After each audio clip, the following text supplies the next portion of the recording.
Sejam bem-vindos ao nosso episódio especial, edição Hardtech do Empreendedoras no Ar. Hoje estamos aqui com a mesa de peso, literalmente. Estamos aqui com a Silene, que vocês já conhecem, né? Silene da Desembala. Seja bem-vinda mais uma vez. Obrigada. Bem recente, né, Silene? Bem recente, um prazer estar aqui de novo. Muito bem. Também, 1000 vezes já esteve aqui com o Conrado Navarro, quase host. Quase arroz de festa. Já estou quase. Então, obrigado pelo convite mais uma vez. Parabéns pelo podcast, pela audiência. E temos também o Rodrigo Passos, que já esteve aqui conosco, então hoje vai dar para apimentar aí o assunto. Mas, Rodrigo, se apresenta mais aí, fala um pouquinho da empresa, que também está aqui participando do Hardtech. Isso, prazer estar aqui de novo, Lara. A gente já é amigo há bastante tempo. Elogiei o espaço, né, o projeto que você tem, então você está de parabéns. A gente tem uma operação aqui em Itajubá, dentro da universidade, mas o nosso negócio fica mais fora daqui do que aqui, né? Nós somos um grupo de empresas de tecnologia, né? Nós temos aí hoje algumas operações, mas tudo voltado para tecnologia, para software de gestão, fiscal e, obviamente, talvez a gente esbarre um pouco no assunto da moda, que é a inteligência artificial. Recentemente nós incorporamos uma operação de IA, que é a bola da vez agora. Então aqui a gente está dentro da universidade, onde a gente tem um centro de formação, a gente tem uma Active University, que a gente chama, que é um centro de formação de profissionais, que a gente prepara profissionais para essas tecnologias de ponta e inovadoras. E eu cheguei aqui, o Conrado, eu já investia na Boss, o Conrado também, a gente se cruzou, e falei, mas você já investe, vamos montar um negócio para a gente investir aqui, para a gente estar presente na região. E aí foi quando a gente começou a trabalhar. Ele estava em alguns fundos, eu estava em outros, a gente acabou participando de um fundo juntos da vossa... Fundo não, desculpa, um pool. Porque para ser um fundo precisa ser regulamentado pela CVM, senão ele vai puxar minha orelha. Exatamente, senão alguém vai falar assim, vocês estão distribuindo um produto que é proibido na hora. Então, disclaimer, a gente está fazendo um negócio absolutamente legal. Absolutamente legal. Exato. Absolutamente legal, olhando para a câmera, com a CVM, foi o que é verdade que ele está dizendo. Disclaimer, né? Vem aí. Silene, começando então aqui por você, né? Primeiras damas.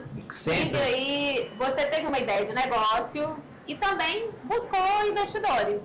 Como que foi essa decisão e quando que a gente sabe que a gente precisa realmente de um investidor? Por que para vocês foi importante em algum momento? Bacana, Lara. Acho que eu vou responder até como eu comentei ali na outra palestra, que se eu respondesse isso há 6 anos atrás, eu ia falar uma coisa, 5 eu ia falar outra, 4 eu ia falar outra, e hoje eu falo outra. Porque quando a gente começa a empresa, e assim, eu comecei com capital próprio, e até hoje ela é capital próprio, é aquilo, né? A gente vai testando e vai entendendo como que o negócio vai girar e sempre pensando na sustentabilidade financeira do negócio, que eu acho que é isso que eu sempre tive muito forte. Hoje, olhando para trás, graças a Deus, foi o que manteve a empresa sendo saudável, porque dá para arriscar de todas as formas, né? Sim. E aí, a hora que o buraco vai ficando embaixo, aí é muito complicado. E essa gestão financeira, eu acho que é o que peca na maioria. Por isso que o Vale da Morte, lá dos 5 anos, até Desembala, quando eu estava lá 3, 4, eu falei, tô aproximando do Vale da Morte, será que vai, não vai? Então, assim, ela foi sempre crescendo com capital próprio e chegou um momento que falou, cara, queria ser maior, sabe? Assim, parece que o esforço de ser pequeno é parecido com o esforço de ser grande, então vamos buscar tentar essa escala. Foi quando a gente começou a participar, a gente fez programa de aceleração, acho que a gente participou todos os anos, assim, de algum. Aí era muito contato para networking, para realmente colocar em prática melhorias para crescer, né? Mas há 4 anos atrás, aí foi quando a gente participou do programa do Shark Tank, né? Aí realmente era para trazer, não era só Money for Money, gente, é o famoso Smart Money. Todo mundo quer, né? Quem não quer um Smart Money já vem com o cliente conectado e com alguém. O objetivo era realmente vir com uma parceria de negócio. Tanto que a negociação do programa em si, que obviamente não aparece ali, era justamente para trazer um outro player que ia entrar no negócio junto com a Carol na época, né? Para realmente já meio que juntar com um business que já era muito maior. Então, o objetivo de buscar esse investimento não era só assim, traz dinheiro para a gente arriscar o seu dinheiro aqui, não foi nesse sentido para a gente. Hoje, se eu fosse olhar 7 anos atrás, acho que eu ia buscar onde abrir a empresa. Deixa eu arriscar com o dinheiro dos outros, que é melhor que arriscar com o meu. Mas, olhando para trás, se eu pudesse dar um conselho hoje, se você consegue, tem tempo hábil e dentro do planejamento, buscar um investidor para fazer esse crescimento e arriscar, Passa. É bom, porque com capital próprio envolve, obviamente. Sim. A E acaba que família, você família. precisa ser mais organizado, né? Porque você tem que prestar conta para alguém, vai seguindo ali, tem a quem recorrer. Aí nisso abre uma seara muito grande, né? Porque uma frase que a gente sempre fala é cuidado com o que você pede. Então, você pode entrar numa rodada de investimento e sua vida virar um inferno, pela forma como foi feito, com quem foi feito, ou realmente pode ser uma negociação dos sonhos que realmente alavanca muito. Então, e quando no começo, você tem que conhecer muito sobre fundos, conhecer as pessoas, conhecer quem está por trás, porque o nome do fundo é um CNPJ, mas tem sempre uma pessoinha ali atrás, né? Tem sempre pessoas atrás, então você tem que realmente entender o que aquilo vai agregar para o que você quer. Então, assim, não tem aquela... No começo, assim, hoje até várias palestras que a gente vai, a gente fala, nossa, eu vou lá porque eu vou aprender, aquilo vai resolver minha vida. E no fundo, nunca existe, né? Não tem essa receitinha do bolo que faz isso, vai lá, investe, que vai dar certo. Mesmo com o dinheiro no bolso, depois você... Mesmo assim. Pode E ter do mais outro trabalho. lado, vocês dois, que são os investidores, o que vocês olham antes de tomar essa decisão? Quero investir nessa empresa, não quero? E como que a empresa se prepara também para encantar vocês? Os anjos da vez. Olha lá, eu acho que assim, tem um ponto, a gente tem que entender o papel do investidor, né? E o que o investidor busca. O investidor, ele quer resultado, né? Então, ele quer multiplicar o seu patrimônio. Então, acho que essa é uma premissa importante para o empreendedor, muitas vezes, entender o que é o resultado para o investidor. Obviamente que ele entende que tem risco. Então, por isso que a gente tem, quando a gente fala de investimento, classes de ativos diferentes. Você tem ativos de baixo risco e ativos de alto risco. Investir numa empresa nascente, e aí os estágios da empresa vão dizer se ela é uma empresa nascente num estágio inicial, ou se ela é uma empresa nascente, mas num estágio um pouco mais maduro, ou se ela é uma empresa que já está caminhando para um nível de maturidade maior. Dentro dessa escala, o risco vai ser naturalmente maior, quanto antes você entra, mas obviamente que a fatia da empresa que você pode ter e a ingerência sobre a empresa, os seus caminhos e o quanto o seu smart money vai fazer diferença, como ela trouxe, a Silene trouxe, pode ser maior nesse momento do começo, que você vai entrar numa fase em que a empresa está muito mais maleável, assim, do ponto de vista de ser moldada, construída, etc. Ao passo que mais adiante você tem uma ingerência menor, você já teve eventualmente uma mudança de valuation, que é o que a gente fala que é o valor da empresa, então a rodada tem um tamanho diferente, tem um percentual diferente que o investidor pode ter, aquela coisa toda, e o risco vai ser maior, mas vai ser menor do que aquela fase. Então, assim, acho que entender o papel do investidor é importante, porque o empreendedor, eu acho que ele tem que saber por que ele procura o investidor. E acho que essa é uma discussão, parece filosófica, mas ela não é. Por quê? Porque às vezes você vê como investidor que aquele empreendedor não sabe para que ele precisa do investidor. E às vezes ele tem até um produto interessante, ele tem um product market fit que a gente fala que é legal, está atendendo, está resolvendo, mas você olha para ele, ele não entendeu ainda como é que o seu capital e a sua rede vão fazer diferença para ele, que é o que a Silene também trouxe. Se ela, sabendo de onde ela está hoje, se ela pudesse voltar lá atrás com esse conhecimento, isso seria, logicamente, um ganho substancial, porque ela já teria o desenho com o dinheiro de outra pessoa. Exato. Então, acho que casar isso é o mais difícil. Se um empreendedor, às vezes a gente conversa com empreendedores, né, Rodrigo? E a gente percebe que ele não tem ainda a clareza de para que ele precisa do investidor. Ele confunde com que ele vai fazer? ele confunde Isso. com a ideia de só ter um dinheiro ali. E aí, mais uma coisa, antes de eu passar o Rodrigo complementar. Existe empresa que precisa de investimento, e a Silene falou de resultado financeiro, eu acho muito legal, porque assim, tem empreendedores que começam e já pensam nisso. Mas tem empreendedores que têm isso como um ponto importante, mas a empresa é uma empresa de crescimento. E às vezes algumas métricas que a gente não abre mão, e eu venho do universo de finanças, assim como a Silene também, que a gente quer olhar e ver que o negócio é lucrativo, que o negócio tem margem, que a gente está cuidando da margem, que a gente está cuidando de um monte de KPIs importantes, LTV, não sei o quê. Tem empresas que isso daqui é uma coisa importante, mas para ela atingir o potencial dela, o empreendedor já sabe que ele vai viver muito tempo com algumas dessas métricas, digamos assim, no vermelho. Perfeito. E aí a gente vê exemplos tipo Uber, tipo Nubank, tipo, enfim, empresas que hoje são gigantes, mas que passaram 7, 8 anos no vermelho, literalmente. Mas assim, não é no vermelho pouquinho, é no vermelho sangrando. Madeira abaixo. E tudo bem, desde que você tenha essa tese, aí é o ponto que eu passo a palavra aqui para o Rodrigão nos ajudar. Mas o investidor também tem essa tese. Porque o cara que entrou lá no funding do começo do Nubank, começou a colocar, e depois uma rodada, segunda rodada, terceira rodada, ele foi avisado e explicado, isso daqui não vai dar retorno, provavelmente até o IPO. No IPO, você já vai ter um retorno legal, mas esse negócio vai ficar bom mesmo 10 anos depois do IPO. Por quê? Porque tem um roadmap aqui que é assim, ó.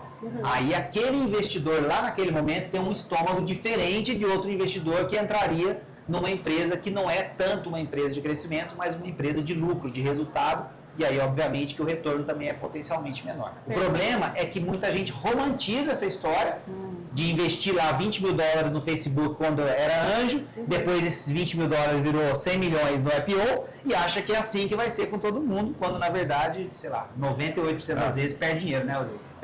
Assim, eu acho que a Silene comentou, existe um ponto que a gente fala muito que o empreendedor precisa fazer uma tese reversa. Quem ele quer para o negócio dele, em que momento ele quer, o quanto ele quer e para que ele quer.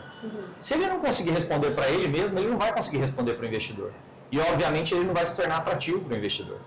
Se ele não tem a capacidade de fazer um planejamento para crescer com aquele dinheiro, porque nenhum investidor vai colocar para apagar incêndio aquele dinheiro. Ele quer ver você crescer, porque é o que o Conrado falou, ele quer o patrimônio dele multiplicando, né?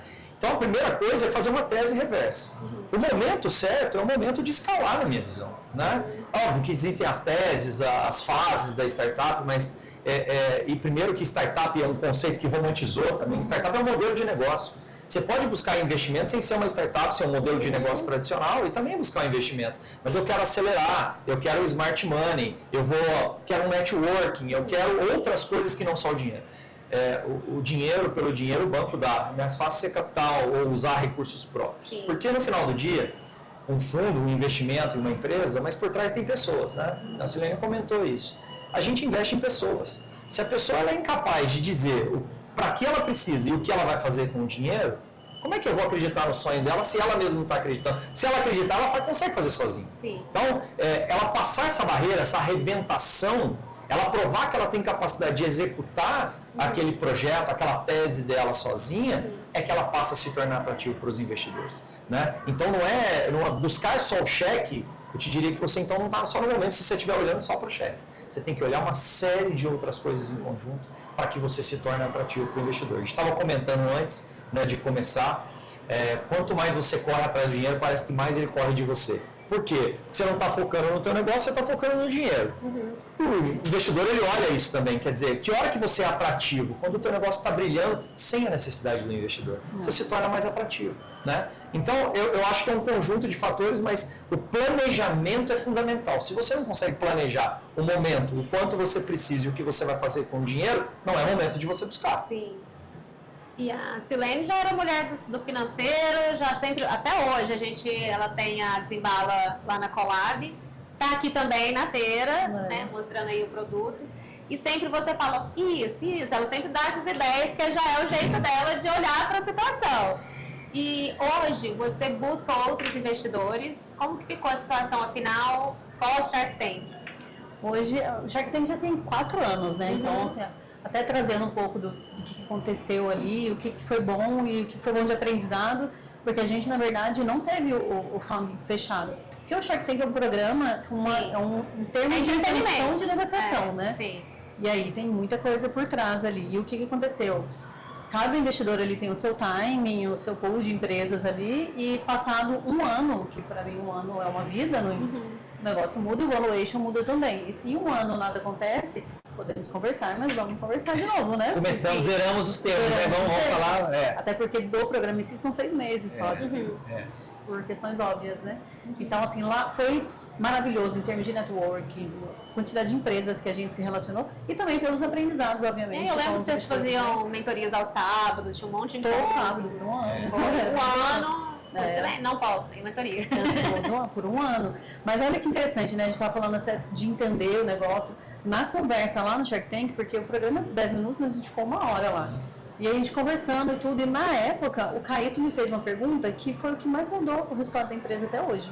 Porque a gente conversando, mas por que você quer investimento e tal, que você vai fazer? Eu falei, olha, meu objetivo é trazer alguém para o comercial, porque eu sou engenheiro de produção, sempre fui de operações, sempre sou de finanças, e sempre falei, nossa, quem que eu vou trazer para o comercial? Quem que eu vou trazer para o comercial?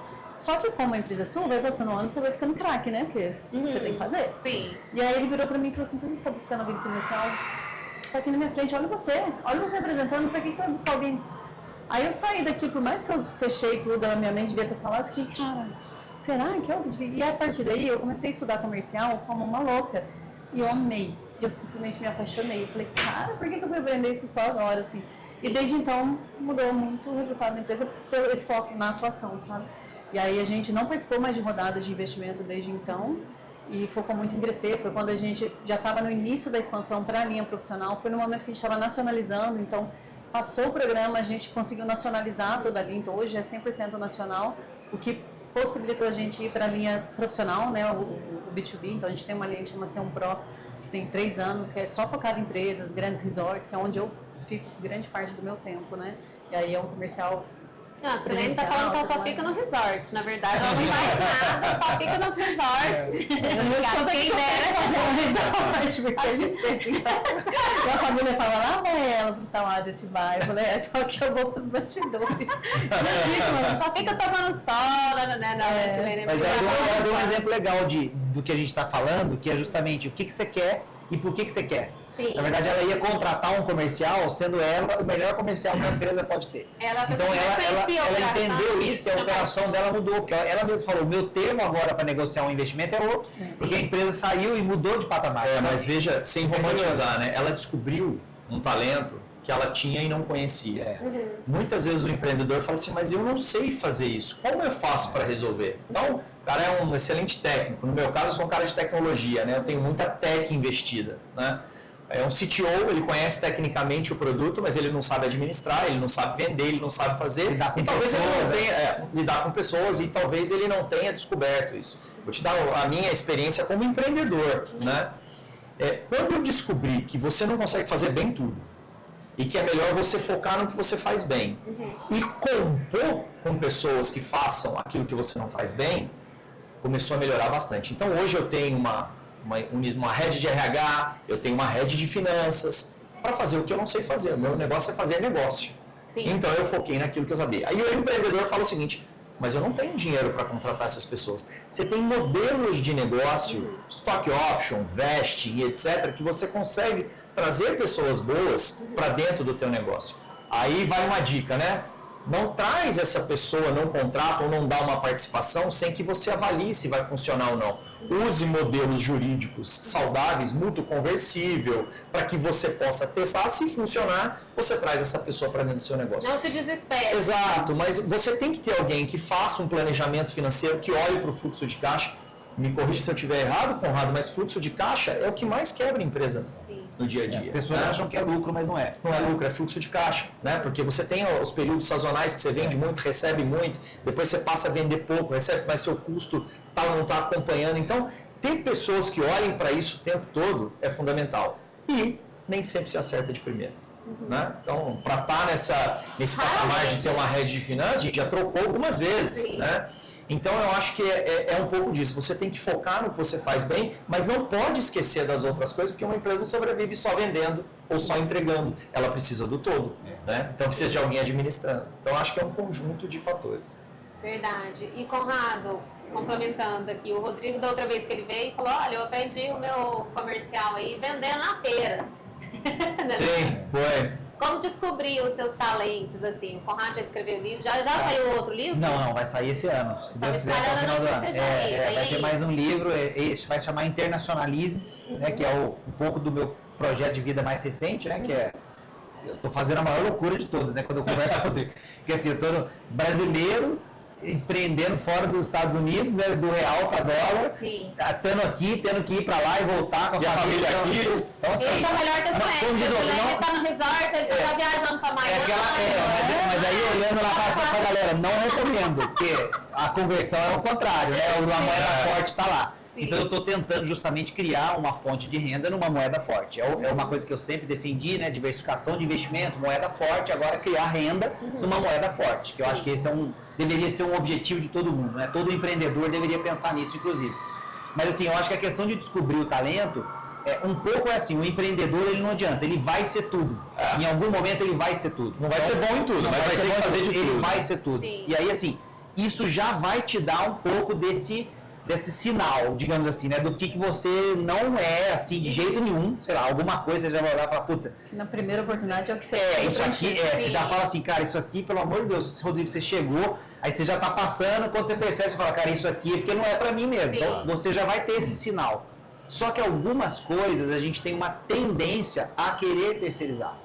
Por quê? Porque a gente quer fazer o que a gente gosta mais. E essa pra mim é a maior, talvez o maior conselho que a gente pode dar, e alguém que viveu isso também. Tem coisas que você tem que fazer. Então, assim, estratégia, planejamento, esse desenho, esse roadmap, algumas coisas não dá para você chamar um cara, por melhor que ele seja, terceirizar. Você tem que fazer. Agora, o que você pode fazer é, imagina que você possa ter um board na sua empresa como esse daqui. É uma coisa que eu sempre converso muito com o Rodrigo. As empresas, se tivessem pessoas capazes de participar de algumas coisas, mas não são elas que estão desenhando, mas elas estão participando para críticas construtivas. Isso iria enriquecer muito a história do empreendedor. Por quê? Porque ele é solitário.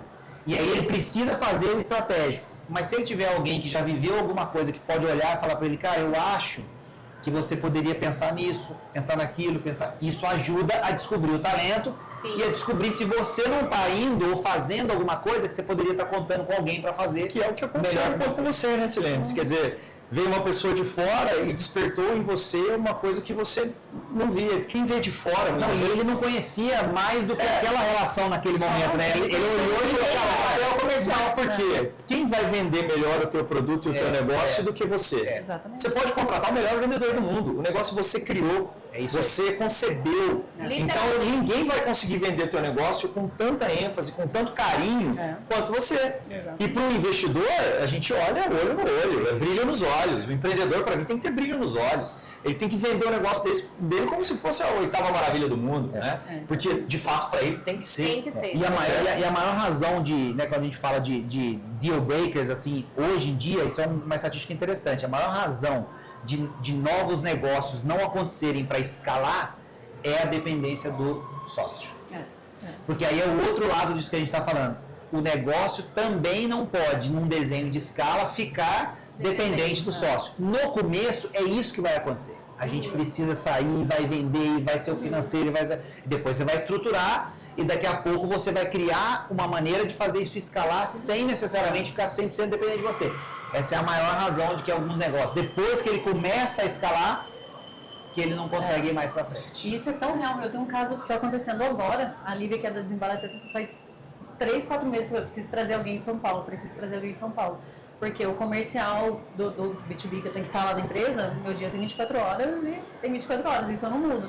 Então agora a gente já está num patamar que eu consigo trazer mais cliente dentro do meu cronograma. E aí aquilo, todas as pessoas, para ser comercial e representar a gente da empresa, eu tenho que olhar no olho das pessoas e falar, será que ela vai fazer o que eu vou lá com todo amor e, cara, e aquilo ali é você, a sua vida ali, você vai... Tem como, porque não é o produto. O produto é a forma que a gente vende, é um serviço, é uma consultoria, você muda todo o processo de limpeza profissional, então é muito mais do que o produto. E, cara, eu vou em entrevista, eu converso com as pessoas e falo, cara, não acha ainda a se pessoa. nem eu não conseguiu convencer, imagina o cliente ali, né? Imagina ela que ela estiver sozinha ali. Porque é relacionamento puro. O que no caso da São Paulo faz no cliente é relacionamento puro. É você mudar a operação da empresa ali, mudando como os supervisores, os gerentes ali. E não é um script, né, Silene? Porque acho que esse é um outro ponto também, né? A gente tem produtos e produtos.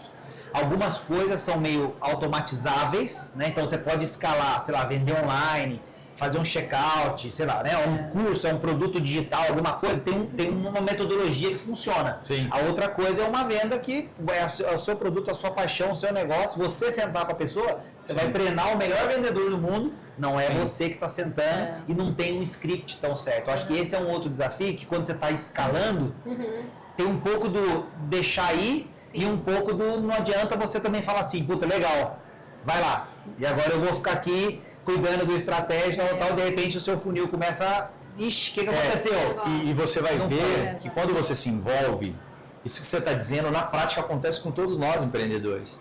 Por que eu saio daqui e falo para o time de vendas, eu vou para São Paulo para fechar um negócio? porque eu sou melhor que eles? Não, porque a minha dedicação para o negócio, a minha paixão pelo negócio foi eu que criei. E, aliás, antes de criar, eu quebrei algumas outras coisas, eu não posso quebrar de novo, né? Então, eu vou com uma ênfase, eu estudo o cliente, eu estudo o negócio, eu vou para fazer o negócio acontecer. Então, você criar isso num terceiro, que não nasceu no negócio de você, que não está dentro do teu negócio. O intraempreendedorismo é legal, mas é difícil você achar uma pessoa que tem esse perfil, né? E de novo a gente volta para o tema pessoas, né? Ninguém cresce sozinho. Se você tiver um time que você consiga replicar esse teu DNA do teu negócio para esse seu time, com certeza você vai ser mais bem sucedido, mas é muito difícil. Você não consegue criar essa atitude empreendedora nas pessoas, entendeu? Então, agora a gente está num processo de investimento numa célula de gente muito forte, né? Que é uma unidade de DHO, uma unidade, uma gestora de recursos humanos, uma diretora de recursos humanos. Por quê? Porque eles são um cartão de visita da empresa, né? Agora, não vai ser como você, que é o seu brilho nos olhos, você não vai conseguir passar para as pessoas. É único. E o tipo de venda, né? Que a gente está falando de produto, tipo de venda. Porque aquilo, o tipo de venda que ela faz, o tipo de venda que ele faz, o tipo de venda que a gente faz lá no BR Nation, quer dizer, depende do seu modelo de negócio. Você vai ter, por exemplo, um LTV diferente, um churn diferente, um CAC diferente. Então, esse conhecer essa realidade é muito diferente de empresa para empresa. E quando a gente fala aqui que a gente está falando de investir num negócio, o empreendedor precisa conhecer isso do negócio dele. Porque senão ele vai ficar, sabe, ele vai dar um monte de volta, ele acha que ele tem que colocar um dinheiro aqui para impulsionar uma campanha de tráfego, um negócio, mas o produto dele não adianta, porque o produto dele não vai converter desse jeito. Tem que cair num funil diferente, vai ter que ter o contato assim para ele poder fechar a venda, então talvez o CAC vai ser mais alto, mas só que o seu LTV vai ser maior, aquele cara vai te trazer um retorno de médio e longo prazo maior do que um produto que está tudo bem, você tem um churn de 90%. Eu conheço empresas investidas que o investidor está ok de ter churn de 90%. Por quê? Porque o cara tem margem, é software, é SaaS, é não sei o quê, e o cara entra e sai um monte de gente, mas a margem é alta e não tem problema. Então não tem uma retenção muito grande, mas o resultado vem. Isso depende de negócio para negócio. E isso a gente precisa saber, precisa conhecer. O empreendedor precisa entender o que ele está fazendo. Porque senão ele pega o dinheiro errado e põe no modelo de negócio que não vai parar de pé. E aí o grande problema é você casar essas duas coisas, né? Muito. É a ideia do investidor com a ideia, com a tese, né, do empreendedor. Como é que você faz essas duas coisas convergirem para o mesmo caminho? E muitas vezes o empreendedor não sabe também, porque ele está gastando bastante energia tentando ser tudo ali. Fazer tudo, exatamente. Mas aí é o que a Silene trouxe. Participar dos movimentos, dos eventos, vai dar um pouco disso. Que é o que ela viveu, de estar no meio daqueles tubarões, né? Para a gente usar aqui o Shark Tank e outros lugares. Enriquece nesse sentido, porque você está focado no seu produto. Eu estou fazendo o meu produto, estou desenvolvendo, eu sei que ele é bom, eu sei que ele vai resolver uma dor, eu sei, mas tem mais coisa que você precisa respirar, né, Silene? Eu acho que esse é um ponto, né? Eu conversei bastante ali, a gente tem que entender o momento da empresa, porque os 3, indo para o quarto ano, assim, o que a gente fez de programa de aceleração, de encontro, para absorver, chegou uma hora que a gente falou, cara, agora vamos colocar mais em prática, porque a gente participava tanto, e obviamente tudo é tempo, né? Aí você vai e assiste, aí um monte de gente avalia o negócio, o que você faz? Aí você vai ter, agora vamos colocar em prática tudo isso que já falaram para realmente engordar um pouquinho. Ver o que funciona. Porque existem teses e conceitos diferentes. Você também, quando começa a ouvir muita gente, muito conselho, muito conselheiro te dando ideia, você fala, pô, mas esse aqui fala um negócio diferente dali. E eu falei na palestra que nós tivemos junto, né? Não é só ter uma ideia, é você ter a capacidade de executar. Porque uma ideia sem um plano de execução não vale absolutamente nada. Eu já falei isso, falar isso algumas vezes. Né? A gente ouve muita ideia, mas precisa ter um plano de execução. E plano de execução leva tempo, precisa de gente. E aí você esbarra num outro fator. Né? Quem vai fazer? Você está lá vendendo, como é que você vai parar para fazer o negócio? Então você tem que compor, é a história de compor um time competente para ajudar. Com toda certeza. Indo agora para a nossa reta final, queria saber o que eu não te perguntei que você acha que era importante para o empreendedor que está aí do outro lado, para a empreendedora, precisa saber. Nossa!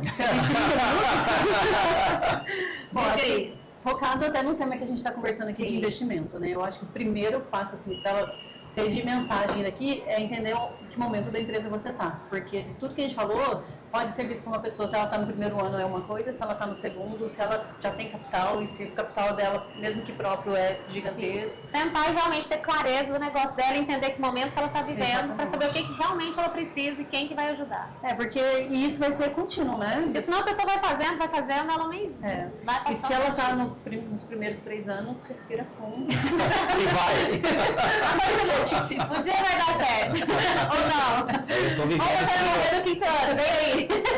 Tô vivendo exatamente isso que ela tá falando, porque a gente tá fazendo 2 anos agora. Então eu tô nessa fase, já pivotando uma vez, tá pivotando. Com Com pivotando a segunda vez. Então assim, não adianta você ter experiência. O legal é isso, né? Minha conversa aqui com quem tá, né, nessa fala final é assim: vocês têm experiência, você já investiu, já deu certo, já deu errado, já vendeu empresa. Cara, esquece, você vai começar um negócio, vai construir uma empresa, zica. Naquilo é você muito difícil. Tá começando do zero. Então, assim, o que eu deixaria? Eu acho que ela falou dessa parte do momento. Eu somaria com equipe, que é uma coisa que o Rodrigo falou muito, mas eu vou deixar uma fala diferente dele, que é a seguinte: a gente tem uma tendência a fazer coisas com quem a gente tem afinidade. E nem sempre para você construir um grande negócio, um negócio que vai perdurar, vai ser a afinidade e o conector para poder fazer aquilo acontecer. Porque às vezes você precisa de alguém com experiência complementar e até um pouco antagonista a certas visões românticas e visões já meio que você já... a palavra não é preconceituosas, mas pode ser no sentido de você já ter um preconceito sobre algo, né? Sim. Você já definiu que aquele é o caminho. Você precisa de alguém que questione esse caminho também, além de ser muito bom na sua equipe. Então, estou complementando com o que ele falou, que é construir time, mas cuidado, porque às vezes só com afinidade você vai fazer um negocinho mais ou menos. Todo mundo vai ser igual. E é muita broderagem e pouco resultado. Eu já vi isso acontecer muitas vezes e eu acho que é um ponto importante. Lógico que você tem que ter, não pode ser um completo estranho, mas assim, tomar muito cuidado, porque a gente tem a tendência de fazer isso com olhar frequência. para as habilidades, né? Ter habilidades complementares. Se eu gosto do comercial, você gosta do financeiro, também quem entende mais disso, eu acho que é ótimo. Perfil comportamental aí. Eu acho assim, pegando o gancho que o Conrado falou, né? Cada vez que você cria um negócio novo, né? E o fomo do empreendedor é sensacional, né? Ele não quer ficar fora de nenhuma oportunidade. Então, assim, a gente acabou de comprar uma empresa nova e você fala, não, eu vou focar nisso aqui, mas vem uma oportunidade boa, você tenta trazer. Cada dia que passa eu percebo que a gente comete novos erros. É isso aí. Então, por mais que eu já quebrei algumas empresas antes de dar certo a primeira operação, né? Eu preciso de 18 podcasts para te contar a história do que eu quebrei, né? E assim, aí você fala, bom, então você tem uma experiência, você tem uma casca, a partir daí você vai dar certo. Você já aprendeu, né? Não, eu aprendi a investir, aprendi os modelos jurídicos, tem uma empresa nossa que está na justiça. Né? Então, assim, são erros novos que você comete. Sim. Então, a dica é, aprenda a gostar da jornada. Não espere um fim, não ache que um cheque vai resolver todos os seus problemas, porque não vai. Tá certo? Aliás, o cheque, ele pode te criar muitos outros problemas. Se você não tiver essa maturidade que ele falou, na verdade o cheque vai virar um problema. Vai virar um problema para você. Com certeza. Vai virar um problema. Então, eu vou te dar em números, né? Esse dia eu parei para contar dos fundos que a gente está, mais os que a gente investe como empresa, foram 52 startups investidas. 2 já deram write-off. Uma deu saída. O resto está em execução há 4, 5, 6 anos. E é uma duração de 8 a 10 anos cada. Exato. Então, você percebe que é uma trajetória longa. E aí você vai para o empreendedor, ele acha que em 6 meses ele pega um investimento, daqui 6 meses ele faz o segundo, com 1 ano e meio ele sai. Esquece. Aprende a gostar da jornada e a construí-la independente de terceiros. Porque às vezes você tem uma excelente ideia na mão, você tem um time bacana, mas você está tão focado em trazer um investimento, você esquece do teu negócio. Sim. Foca na tua jornada. O investimento vai chegar na hora certa, no momento certo, você vai descobrir o investidor correto para o teu negócio também, e aí as coisas acontecem naturalmente. Essa é a minha visão. Maravilhoso. 3 dicas aí para a vida. Mas eu quero fazer uma última pergunta para o Conrado, porque isso que você falou abriu um leque aqui que não posso deixar esse episódio, vai ficar faltando. Deixar quicando, né? Vai ficar com um circo-tico. Como que a gente decide, então, se a gente faz, já que você já foi CFO lá no banco, quanto que eu pego dinheiro do banco, quanto que na verdade eu busco investidor, quanto que eu uso o meu dinheiro? Dá uma dica que eu já perdi. A gente tem que ter noção de quanto custa cada dinheiro. Eu gosto de fazer sempre essa brincadeira. Sim. Então, assim, quando você olha as possibilidades de usar o dinheiro, você pensa assim, poxa, peraí, eu vou pegar dinheiro emprestado com meu pai, com a minha mãe, com a minha família, com não sei, gente muito chegada, né? Que são assim, aqueles que, sei lá, você vai dar o calote, a princípio você não está correndo tanto risco. Você só vai perder sua família, mas assim, é um risco. Então você fala assim, poxa, peraí, quanto custa pegar esse dinheiro emprestado se der algum problema? Sim. Puta, esse aqui custa um pouquinho mais barato, aqui eu me viro, ajeito aqui e vai. Você vai no banco, quanto custa esse dinheiro? Custa juros, tá? Vai custar, assim, olha, eu te dou uma carência, sei lá, é um Pronamp, é um não sei o quê, tal, você vai devolver a partir de 6 meses, com juro de tanto, você vai fazer a conta. Então tá bom, então eu vou colocar aqui, aí lógico, saber fazer planejamento, vou ver como é que eu transformo isso em crescimento para pagar aquilo ali e ainda ficar com a minha margem segura. Legal. Dinheiro de fundo perdido. Puta, ótimo, sei lá, participei de um monte de... eu aprendi que é dinheiro não reembolsado. Isso, não pode falar isso. Eles ficam bravos com a gente. Eles ficam bravos quando a gente fala isso. Mas, então é esse nome bonito aqui. Legal, você vai usar, vai ter contrapartida, obviamente, mas não tem equity. Você não deu um pedacinho da sua empresa para ninguém. Perfeito. Aí a gente escuta do empreendedor assim, não, mas vamos fazer uma captação. Você vira meu sócio. Cara, você tem certeza? Você acha que esse dinheiro é barato mesmo? Porque que você É um casamento. Você está querendo abrir mão de uma parte da sua empresa para alguém entrar com você vai dar um pedacinho da sua empresa. Então, assim, eu acho que entender essas nuances, muitas vezes vai fazer o empreendedor perceber o seguinte, Silene está aqui, cara, quer saber? Vou focar no meu negócio, vou fazer bootstrapping, vou fazer o meu negócio crescer, o valuation dela saiu daqui, foi para cá, agora você quer conversar de novo? Legal, mas agora a minha empresa está aqui, ó. Então agora, se você quiser os mesmos 5, 10, 20%, não é mais o que era ali, agora é outra coisa. E quer saber, com a minha receita agora, não preciso nesse momento, sabe por quê? Eu vou pegar uma grana emprestada, porque eu vou colocar aqui no meu planejamento, devolvo o banco juro, não é a coisa mais linda do mundo, mas eu não abri meu cap table. E não então, esse cuidado, sabe, para entender isso é fundamental, porque a galera já entra atravessando e, não, me dá seu dinheiro, eu te dou um pedacinho da empresa. E mesmo porque o cap table bagunçado é um dos principais motivos do fundo não entrar também. Também. O cara dilui, tem um monte de gente, o cap table tá sujo, sujo entre aspas, né? Muitas pessoas, muita gente envolvida, o fundo já olha essa diluição com maus olhos, entendeu? Então, você perde o investidor por causa disso também. Perfeito. Sensacional. Maravilhoso. Esqueceu alguma coisa? Simples assim. Simples assim. Nossa, É isso aí, simples assim. anotem isso, gente. Eu terminaria falando, não tentem isso em casa. Tipo assim, só se vocês forem loucos que nem a gente mesmo. Porque assim, definitivamente é muito mais divertido do que parece. Muito mais. E a gente aqui faz pose, é tudo personagem. Vem aí. Gente, muito obrigada vocês três. Como sempre, Obrigada. aprendemos muito. E até a próxima. Obrigado. Valeu.